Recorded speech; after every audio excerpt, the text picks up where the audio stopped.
গত 16 বছর ধরে বারবার রাজনৈতিক দলগুলোর পক্ষ থেকে, ফ্যাসিবাদ বিরোধী দলগুলোর পক্ষ থেকে আহ্বান করা হয়েছিল, তরুণরা কেন রাজপথে নেমে আসছে না, ছাত্ররা কেন রাজপথে নেমে আসছে না। জেনজিরা অ্যাপলিটিক্যাল, তারা রাষ্ট্র নিয়ে ভাবে না, সমাজ নিয়ে ভাবে না। এই জেনজিরা কিন্তু সেই ভুল ভেঙেছে। তারা প্রমাণ করে দিয়েছে তারা রাষ্ট্র, সমাজ, দেশ নিয়ে ভাবে। সবচেয়ে দেশপ্রেমিক প্রজন্ম এই জুলাই গণ অভ্যুত্থানে রাজপথে নেমেছে, জীবন দিয়েছে, বুলেটের সামনে দাঁড়িয়েছে। কিন্তু বিনিময়ে কি পেয়েছে? যদি এই তরুণদেরকে আমরা বাংলাদেশের যারা ক্ষমতা কাঠামোয় রয়েছে, যারা ক্ষমতা নির্ধারণ করে, তারা যদি আবারও প্রতারিত করি, এই দেশের আর কোনো ভবিষ্যৎ নাই। তরুণরা বারবার জীবন দিবে, রক্ত দিবে রাজনৈতিক দলগুলোকে ক্ষমতায় নেওয়ার জন্য, আর বাংলাদেশের মহানগরের ভাগ্যের কোনো পরিবর্তন হবে না, এইটা বাংলাদেশের তরুণরা আর মেনে নেবে না।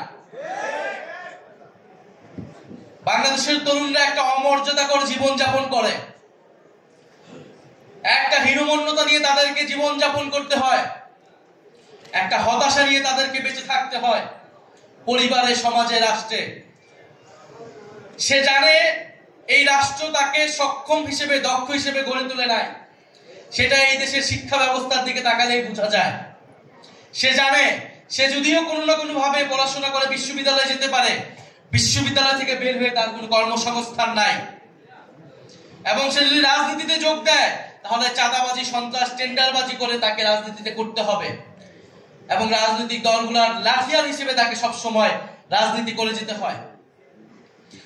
ফলে তরুণদের এই হতাশা, হীনমন্যতা থেকে তরুণরা রাজনীতিতে এতদিন আসে নাই, বিপ্লবে আসে নাই, রাজপথে আসে নাই।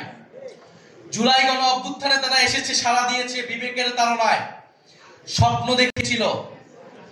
ফলে সেই স্বপ্ন যদি আবারও ভঙ্গ হয়, সেই স্বপ্ন যদি আবারও প্রতারিত হয়, বাংলাদেশের জনগণ কোনোদিনই ক্ষমা করবে না, যারা এর জন্য দায়ী থাকবে। কিন্তু আমরা আজকে এখানে বলতে এসেছি, সেই স্বপ্ন ভঙ্গ আমরা হতে দিব না। বাংলাদেশের জুলাইয়ের প্রজন্মকে আমরা প্রতারিত হতে দিব না। আমাদের নিয়ে যতই মিডিয়া ট্রায়াল করা হোক, আমাদের নিয়ে যতই ষড়যন্ত্র করা হোক না কেন, গণ অভ্যুত্থানের আকাঙ্ক্ষায় তরুণ প্রজন্মকে ক্ষমতায়িত করতে আমরা রাজপথে লড়াই করে যাব। আমরা বলেছি তরুণদেরকে ক্ষমতায়িত করতে হবে, এর মানে না এনসিপি কে ক্ষমতায় আনতে হবে। প্রত্যেকটা রাজনৈতিক দলের তরুণরা কিন্তু রাজপথে নেমেছিল।